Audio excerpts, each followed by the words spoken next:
क्या अंग्रेज़ी बोलने के लिए ग्रामर जानना ज़रूरी है? Well, lot of people to ask the same question, and first of all let me tell you that not in English language, in each and every language the grammar is really necessary, because your structures, the basic structures will not be good while speaking. You will make lot of grammatical mistake while speaking if you don't know the basic grammars at least. तो grammar को लोग ना बड़ा सा पहाड़ समझ लेते हैं कि यार इतना सीखना होगा, ये सीखना होगा। वो भाई आपको कोई नहीं कहता सब कुछ सीखने के लिए, बस टेंस पार्ट ठीक होना चाहिए, आपको वर्ब का नॉलेज होना चाहिए, V1 V2 V3 तीनों फॉर्म आपको कुछ वर्ब्स के पता होने चाहिए। This much you need to no.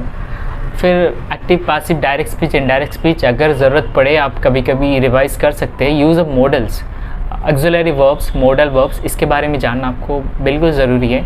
तो there are lot of videos you can watch in YouTube, और अगर आपने स्कूल में अच्छे से पढ़ाई की है, अच्छे से स्कूल से, तो थोड़ी बहुत ग्रामर तो वहीं पे आपको सिखा दिए होंगे। तो you already know all those things. It's all about revising and it's all about knowing what use and how to use. तो थोड़ा सा अगर आप स्मार्ट वर्क करेंगे तो बहुत ही जल्दी आप ग्रामर के साथ अंग्रेजी सीख पाएंगे, बोल पाएंगे। And it is not a huge task, it is your cup of T, but you must be knowing.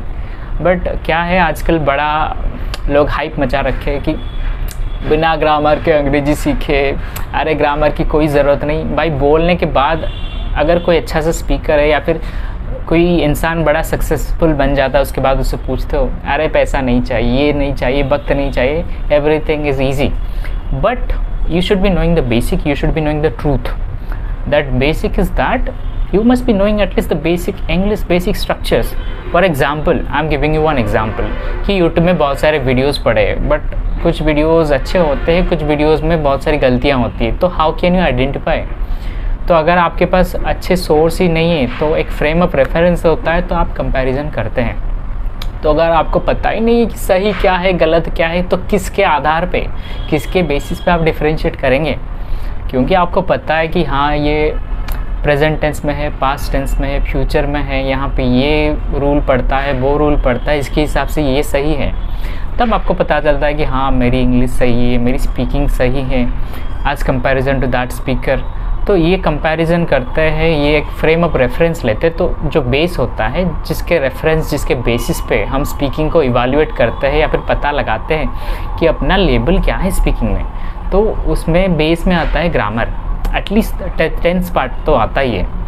तो यू शुड बी नोइंग। अगर आपको नहीं पता है तो ट्रांसलेशन की किताब आती है, बेसिक ग्रामर की किताब आते हैं, कितना 10-15 रुपये का आता होगा। गोलगप्पे आप खा ले तो 100 रुपये के, तो 10-15 रुपये।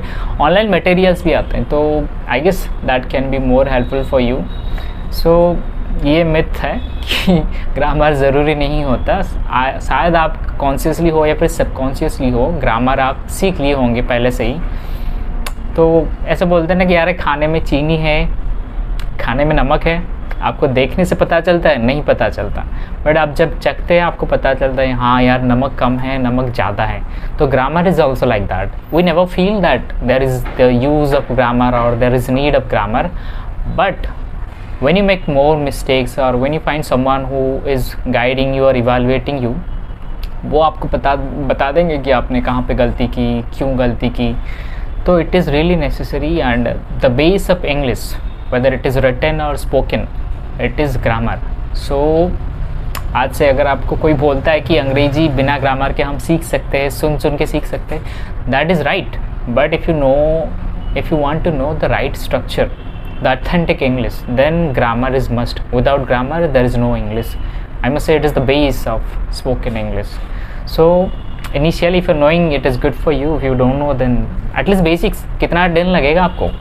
5, 6, 7 दिन। बहुत सारे बेसिक स्ट्रक्चर्स होते हैं। कितना स्ट्रक्चर होते हैं? एक टेंस में 4 स्ट्रक्चर होते हैं, टोटल 12 स्ट्रक्चर या फिर 12 से भी कम, क्योंकि ज़्यादातर टेंस स्ट्रक्चर का यूज़ हम नहीं करते। बेसिकली सब नॉर्मल स्ट्रक्चर का यूज़ होता है। सिंपल, प्रोग्रेसिव और परफेक्ट का यूज़ कभी कभी होता है। परफेक्ट, प्रोग्रेसिव व परफेक्ट कंटिन्यूस जो आप कहते हो, उसका इस्तेमाल तो बहुत कम ही होता है। तो ग्रामर के नाम पे भी है कुछ नहीं, बट हम इसको इतना बड़ा बना रखे कि हमको डर लगता है कि ग्रामर भी सीखना होगा स्पोकन इंग्लिश बोलने के लिए। अरे कुछ नहीं होता, बस 4-5 दिन की बात है, but you have to be consistent and it is all about revising.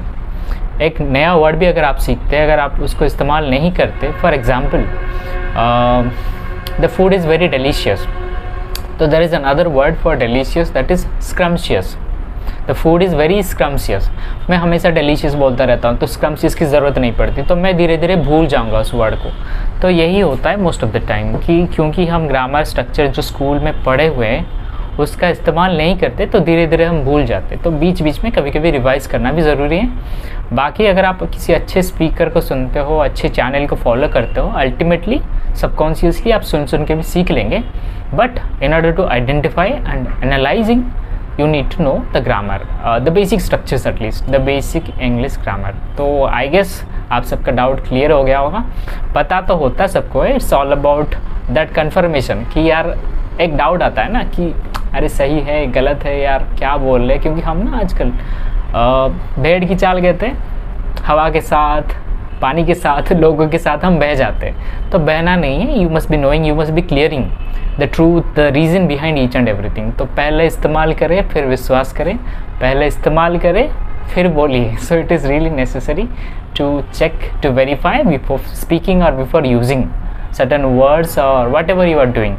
So keep learning, keep practicing, don't forget to share and subscribe. Thank you. Thanks for watching.